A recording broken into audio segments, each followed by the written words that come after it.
Fala galera, tudo bem com vocês? No vídeo de hoje vamos conversar sobre a antiga civilização chinesa. Mas antes de dar início ao nosso vídeo, eu queria pedir para vocês não se esquecerem de se inscrever aqui no nosso canal, deixar o seu like se você gostar desse vídeo e, claro, uma sugestão para um próximo vídeo. Então bora para a aula?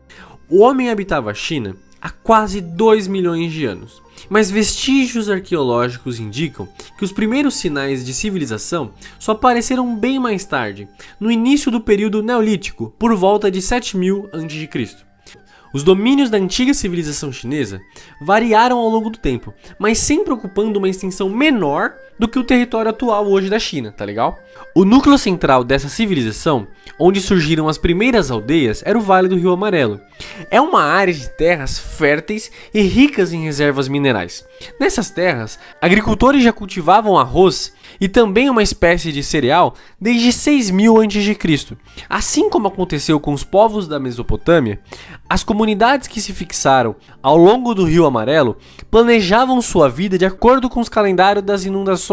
Nas zonas que ficavam submersas por vários meses do ano, os camponeses cultivavam o arroz aquático, espécie que se difundiu por grande parte do sudeste asiático. Nas encostas, construíram terraços em forma de escada, que se estendiam por longas curvas de nível. Com essa tecnologia, a água captada do rio, distribuída pelo terreno de cultivo, se infiltrava no solo, retendo os nutrientes. Assim, por volta de 2000 a.C., o Vale do Rio Amarelo já abrigava culturas importantes. Em suas aldeias, praticavam-se ali a agricultura e a criação de cães, porcos, bois, ovelhas, galinhas, enfim. Acredita-se que as primeiras cidades da região surgiram a partir de aldeias cercadas por muros de terra batida.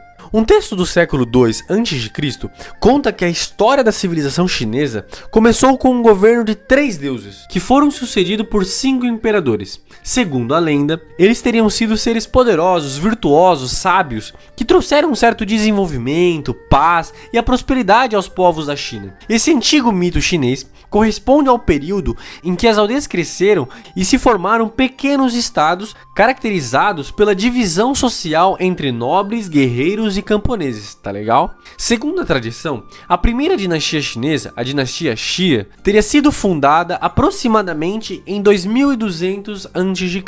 por uma figura famosa pelas suas habilidades ali no controle das enchentes. Mas a existência dessa dinastia e do seu fundador é muito controversa. Entre os pesquisadores, nem mesmo a descoberta de objetos de bronze, tumbas e outros vestígios na província chinesa de Henan pôs o fim nessa discussão. Para alguns estudiosos, esses vestígios são uma evidência de que essa dinastia existiu. Outros pesquisadores argumentam que esses vestígios apenas mostram que houve um avanço técnico no período e não necessariamente um governo dinástico. Tá legal? Por volta de 1750 a.C., iniciou-se ali então a dinastia Shang, primeira que se obtiveram ali registros históricos escritos em objetos de bronze, em ossos de animais e em casco de tartaruga, que muitas vezes ali eram usados em práticas de adivinhação. No período Shang, o comércio e a tecnologia do bronze tiveram um grande desenvolvimento. Além disso, iniciaram-se ali então as atividades como, por exemplo, a tecelagem e a produção também de cerâmicas brancas. No final do século XII a.C., os Zhou, povo vindo ali do oeste, acabaram iniciando ali uma guerra contra os Shang, que foram completamente derrotados. Os Zhou começaram uma nova dinastia que unificou o território e acabou difundindo essa escrita que já existia e que foi aprimorada ao longo do tempo. A partir do século VIII a.C., os nobres tornaram-se cada vez mais fortes e centenas de pequenos reinos surgiram desafiando a autoridade do poder central. Entre os séculos V e VIII a.C., 7 reinos acabaram ali se enfrentando violentamente, e esse período foi chamado dos Reinos Combatentes. Em 214 a.C., o período de fragmentação política chegou ao fim com a vitória do reino da dinastia Qin, e ele se anexou aos territórios dos outros reinos e proclamou-se ali então o imperador dos chineses. Esse imperador criou então ali um estado centralizado, com base em um código de leis que abrangiam todos os aspectos da sociedade chinesa, e para reforçar ainda mais esse poder imperial, o imperador então, ele tomou algumas medidas importantes, como por exemplo a construção de grandes obras de irrigação e a imposição de uma única moeda, também de um único sistema de escrita para toda a China, que até então tinham vários sistemas de escrita. Então ele conseguiu centralizar todas essas questões. Tá dando para entender? Então, um pouco mais à frente, a dinastia Han reestabeleceu o império e expandiu o território para regiões que hoje correspondem ali ao Vietnã, as Coreias e também a Ásia Central, tá legal? Então, para controlar esse imenso território, o imperador contava com o auxílio de alguns funcionários. Uns funcionários que eram conhecidos por palacianos, que eram escolhidos a exames públicos. Nesse período, muitos povos e culturas diferentes viviam na China. Para reforçar a autoridade estatal, o imperador ampliou o exército e impôs um sistema unificado de pesos e medidas. Foi ali no período Han que se estabeleceu a Rota da Seda, a principal via comercial entre a China e o Ocidente. A ampliação dos contatos comerciais contribuiu também não só para uma relação ali entre essa população, mas também para o desenvolvimento cultural da China e para o surgimento também de uma nobreza urbana, tudo bem? O imperador então, ele ocupava o lugar de maior importância na sociedade chinesa. Abaixo dele então, estavam ali os ministros da corte, que agiam ali em seu nome, em respeito a esse imperador. Então em seguida, depois desses ministros, tinham ali a nobreza tradicional, formada por alguns proprietários de terra que viviam da exploração do trabalho dos camponeses. Nas famílias nobres, o homem tinha uma autoridade plena. Então ele decidia ali se a criança recém-nascida, se ela ficaria na casa ou se, por exemplo, ela seria rejeitada. Dá pra acreditar nisso? Então, por exemplo, ele também julgava ali e punia os crimes cometidos pela comunidade e podia ter também várias esposas nesse momento. Então, até o início da dinastia Han, os principais funcionários do Estado eram oriundos dessas famílias aristocráticas, tudo bem? Desses nobres ali desse momento. Então, a ampliação das comunidades e fora do Império também permitiu a formação de um novo grupo de homens ricos. Em geral, grande parte ali deles, comerciantes, ou ali também dirigentes ali do exército, que viviam luxuosamente na capital, rodeados então ali por escravos, funcionários administrativos e também alguns criados, tá legal? No outro extremo da sociedade estavam os camponeses. Eles trabalhavam nas terras dos nobres, com quem dividiam ali os frutos da colheita. Cada lote de terra era dividido em 9 quadrados. Os 8 de fora eram cultivados pela família camponesas e o do meio pertencia ao senhor. Então a vida dos camponeses era bastante influenciada pelas estações do ano. No verão, época das plantações, eles viviam no campo, habitando então, por exemplo, ali as choupanas, e já no inverno, eles se retiravam ali então para as aldeias, onde se dedicavam ao artesanato e também preparavam algumas festividades ali coletivas, certo? Umas festas ali para toda a comunidade, até a chegada da primavera, tudo bem? Então agora entrando numa questão das atividades econômicas, a agricultura era uma das atividades econômicas mais importantes da China antiga. Cultivavam ali então a cevada, o arroz, mais especificamente no sul e no nordeste. Cultivavam-se também trigo, melão, abóbora, pepino, cebola, alho, enfim, várias coisas, cereais, enfim. Outras culturas de plantação também importante eram a da amoeira, porque as folhas serviam de alimento para a criação, por exemplo, de bicho da seda e do cânhamo, e também era utilizado nas produções de tecidos. Tudo bem? Já os bois e os cavalos eram criados para o trabalho nos campos e também para o transporte, tá legal? No período Zhou, há indícios do uso de gado, por exemplo, para poder então ali arar a terra e também para a prática de rotação das culturas, que permitiram então o aumento da produção agrícola nesse período. Além disso, os chineses desenvolveram um eficiente sistema de irrigação com águas fluviais, principalmente as águas ali do Rio Amarelo, tudo bem? Os chineses também se destacaram na produção de tecido de seda e também na fabricação de objetos de madeira, bronze, ferro, enfim. Muitas das peças produzidas pelos artesãos do período Zhou e Han baseavam-se ali nas técnicas desenvolvidas no antigo período Shang. Tá legal? Então agora, para finalizar com vocês, eu quero comentar sobre a escrita ideográfica chinesa, tá legal? No final do século XIX, foram encontrados ali ossos com os registros mais antigos da escrita chinesa. Os estudiosos então ali concluíram que esses registros provavelmente datavam do período da dinastia Shang, entre os séculos ali 15 e 19, tá legal? As primeiras letras da escrita chinesa eram ali os desenhos que representavam objetos relacionados ao cotidiano dos chineses. Então, lentamente, a escrita deixou de representar objetos e acabou se transformando em uma escrita ideográfica, em que cada símbolo ou cada combinação ali desses símbolos representava uma ideia, tudo bem? Um fato que surpreende os estudiosos é a permanência da escrita chinesa. Alguns caracteres, algumas letras ali, datadas de 3.000 anos atrás, ainda podem ser encontrados com algumas modificações na escrita atual da China. Então com isso eu encerro essa nossa aula de hoje. Eu espero que vocês tenham gostado e até a próxima aula. Ah, e uma última coisa, não se esqueça de se inscrever no nosso canal, deixar o seu like e, claro, uma sugestão para um próximo vídeo. Até a próxima! Salve espectadores do canal! No vídeo de hoje falaremos sobre o segundo país mais populoso do mundo, com cerca de, no momento, mais de 1 bilhão e 200 milhões de habitantes, a Índia.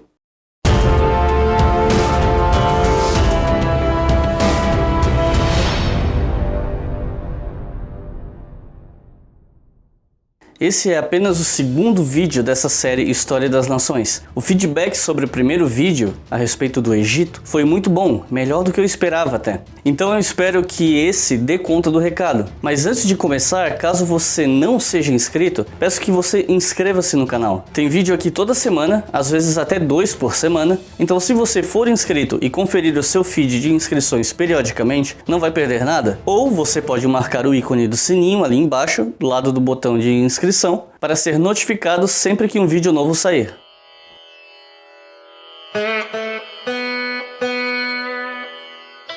O capítulo que serviu de base para este vídeo, presente no livro Histories of Nations, foi escrito pelo jornalista indiano Mihir Bose e tem uma perspectiva bastante interessante. Como eu expliquei no primeiro vídeo dessa série, cada capítulo desse livro é dedicado a um país e cada um dos autores que escreve esses capítulos escolhe um ou dois eixos temáticos. A escolha de Mihir Bose, sendo ele um autor que viveu em Londres por cerca de 40 anos de sua vida, foi discutir como a história da Índia foi constituída especialmente pelos esforços de estrangeiros. A Índia, assim como seus vizinhos chineses, tem uma das tradições culturais contínuas mais antigas do mundo, apesar de, obviamente, um país desse tamanho e tão antigo não ser tão homogêneo assim. Mas, ao contrário da China, a região não tem uma tradição de história escrita. A maior parte da história indiana foi escrita por estrangeiros. Em 1960, o historiador Ramesh Chandra Majumdar publicou um clássico sobre a história indiana, cujo título, traduzido para português, seria Os Relatos Clássicos da Índia. Uma coleção de materiais escritos por estrangeiros como Heródoto,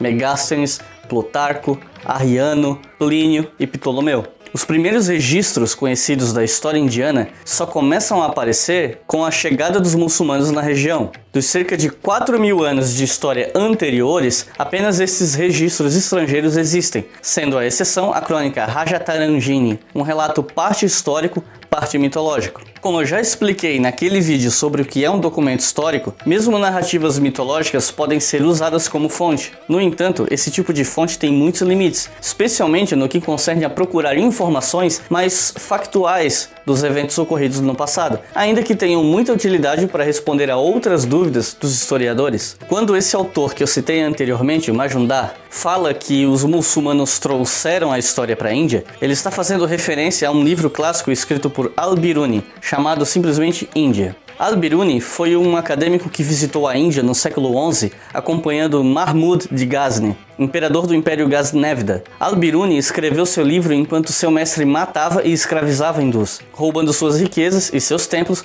para criar o seu próprio reino. Todos os invernos, durante 16 anos, Mahmud invadia a Índia e roubava suas riquezas. E durante todo esse processo, Al-Biruni pôde observar o mundo dos hindus. E o autor desse capítulo, Mihir Bose, afirma categoricamente que muito do prestígio acadêmico e intelectual de Al-Biruni no mundo muçulmano é fruto do conhecimento de descobertas matemáticas e científicas que ele aprendeu com os indianos, por conta de seu domínio do sânscrito.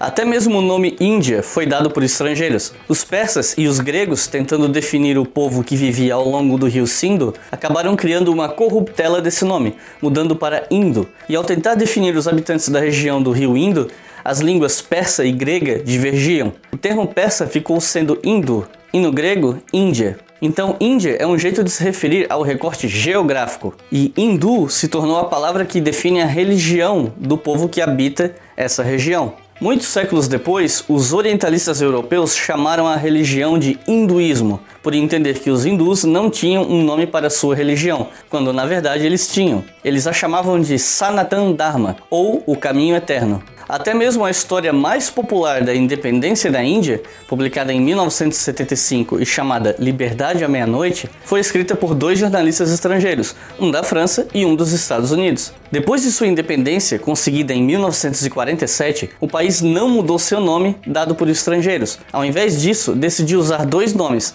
um para uso interno e outro para uso externo. Nas linguagens indianas, o país é chamado Bharat e o governo indiano é chamado Bharat Sarkar, ou o governo de Bharat. Apesar disso, em toda correspondência oficial, o nome Índia é usado. Foi o historiador indiano Damodar Kozambi que iniciou a tendência do país de pesquisar sua história através de vestígios arqueológicos e evidências físicas. As maiores complicações no que concerne a lidar com a própria história na Índia dizem respeito à relação do país com a Grã-Bretanha. Para os historiadores indianos, o país era uma das maiores potências mundiais na época. Para dar um exemplo, em meados de 1750, pouco tempo antes da derrota de Nawab Bengala contra o oficial britânico Robert Clive, a China tinha em suas mãos 1/3 do comércio mundial de manufaturados, enquanto a Índia dominava 1/4. Menos de 2% dessa área, em perspectiva mundial, pertencia aos britânicos. Em 1860, cerca de um século depois,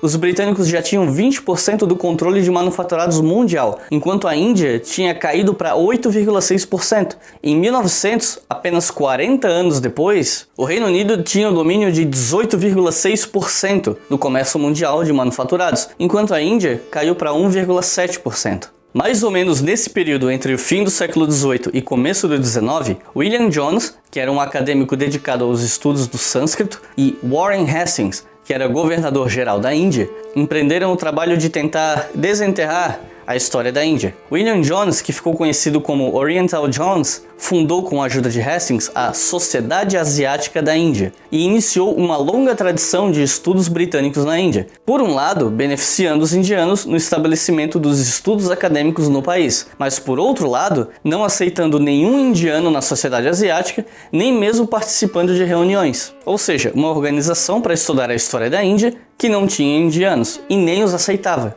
Para Mihir Bose, o trabalho de Hastings e Jones teve um impacto muito forte nos indianos. As ideias que eles traziam ao país teriam contribuído para que os indianos reformassem o hinduísmo, tirando dele algumas práticas consideradas bárbaras. No entanto, o domínio dos britânicos sobre os indianos também estabelecia um teto, um limite de até onde os indianos poderiam ir em sua emancipação intelectual e absorção de ideais estrangeiros. Essa dominação estava presente até nos detalhes, considerados mais mundanos. O próprio nome do Monte Everest, por exemplo, foi dado pelo trabalho do britânico George Everest em mapear a Índia. O monte era chamado de Pico 15, e a fórmula de medição de sua altura foi dada por um jovem matemático indiano, Radhanath Sikdar. Mas os britânicos batizaram o monte com o nome de um coronel britânico, não com o de um subordinado nativo. Já os principais autores britânicos que escreveram sobre a história da Índia no século XIX nunca haviam visitado a Índia, como é o caso de James Mill, que escreveu em 1818 o livro History of British India, uma obra que se tornou leitura de base para estudantes ingleses durante gerações. John Maynard Keynes escreveu sobre como as finanças da Índia deveriam ser organizadas e ajudou a fazer o Banco da Reserva da Índia, sem nunca ter ido lá. E todo seu contato com indianos se resumiu a um aluno indiano que ele teve, chamado Bimla Sarkar. Talvez algumas pessoas achem exagerada a crítica de Mihir Bose aos autores do passado que escreveram sobre a Índia sem ir até lá, mas pelo menos no caso da história, temos que levar em consideração que os meios de comunicação, acesso a material e mesmo produção bibliográfica sobre o tema era algo muito escasso. Hoje, há quem consiga fazer ótimos trabalhos e ótimos estudos sobre lugares que nunca visitou, mas isso advém do acesso à informação e abundância de produção intelectual anterior a esses trabalhos. Outro aspecto da relação entre britânicos e indianos era o fato de que os britânicos viam a si mesmos como os portadores de uma moral que devia ser levada aos bárbaros indianos. o secretário de Estado para Assuntos Indianos apresentava um relatório anual para o Parlamento Britânico e o título desse relatório anual, traduzido para o português, era Progresso Moral e Material da Índia. Ou seja, além de afirmarem ser responsáveis pelos avanços econômicos indianos, algo que muitos historiadores defendem até hoje, os britânicos também viam a si mesmos como responsáveis pelos avanços morais da Índia. Outra questão sensível para os indianos, que Mihir Bose compara com a França de Vichy, é o fato de que a ocupação britânica e a governança da região pelos britânicos só foi possível porque muitos indianos ativamente colaboraram com isso. Mesmo quando Robert Clive tomou a região, mais indianos morreram lutando por ele do que britânicos. E no levante de 1857, que os britânicos chamaram de motim, mas que hoje é tomado como a primeira guerra da independência da Índia, apenas a colaboração ativa de indianos permitiu a vitória britânica, especialmente a ajuda dos Sikh e dos Gurkhas. Indianos lutaram pelos britânicos em cerca de uma dúzia de conflitos até 1914. Atualmente, isso cria uma certa tensão interpretativa sobre esse passado. Enquanto os britânicos reforçam o caráter colaboracionista dos indianos, os indianos reforçam a ideia de que a força da dominação britânica trazia poucas alternativas pragmáticas a esses indianos que lutaram pelo Império. Vale citar também que muitos indianos lutaram pelos britânicos na Primeira Guerra Mundial e mais ainda na Segunda. A Índia enviou mais de 2,5 milhões de soldados para lutar contra o eixo na Segunda Guerra Mundial, defendeu o próprio território dos japoneses, ajudou a libertar vários territórios capturados pelos japoneses na Ásia e inclusive lutaram na África e na Europa. A independência da Índia veio em 15 de agosto de 1947, 5 meses após a quarta campanha não violenta empreendida por Gandhi. No entanto, ele preferiu passar a data da independência ao lado de muçulmanos em Calcutá, já que o processo de independência acabou significando a divisão da Índia. Foi nesse processo que surgiu o Paquistão, antiga região da Índia de maioria muçulmana, com o qual a Índia tem uma grande rivalidade até hoje. Os dois países basicamente se odeiam. O mito do controle absoluto da Índia pelos britânicos perdeu força nos últimos anos, haja vista que cerca de pouco mais de 1/3 do país era governado por príncipes indianos que não eram parte do território dominado pelos britânicos, mas tinham relações com ele. Em cada principado, o Raj britânico, que era o governo britânico na Índia, colocava um representante, mas desde que os príncipes que regiam esses estados não batessem de frente com os britânicos, eles poderiam continuar dominando. Quando a Índia se tornou independente, os 565 estados principados tiveram a escolha de fazer parte da Índia ou do Paquistão, ou até mesmo se tornarem independentes. E a integração desses estados na Índia moderna foi obra de Sardar Patel, um político indiano aliado de Gandhi. Uma das maiores dificuldades da Índia contemporânea é lidar com as controvérsias geradas pelos conflitos oriundos do fazer histórico, que tem como principais fontes o que foi produzido por estrangeiros, grande parte deles invasores. Mas praticamente nada foi produzido por indianos até um passado relativamente recente. Em qualquer nação, sempre há polêmicas causadas por interpretações da história. Num contexto ainda mais propício para o conflito, como é o caso indiano, a controvérsia é inevitável. Bom, então é isso. Muito obrigado a quem assistiu até aqui. Espero que você tenha gostado desse vídeo. E se você não assistiu o primeiro vídeo dessa série falando sobre o Egito, dá um pulo lá e vê o que você acha. O feedback tem sido bem positivo e talvez você goste desse vídeo também. Mas o mais importante de tudo é que você inscreva-se no canal. Eu preciso da sua inscrição para continuar fazendo esse trabalho, que é muito importante para mim. Mas eu preciso de motivação e essa motivação vem com o feedback e a inscrição de vocês. Muito obrigado e até a próxima!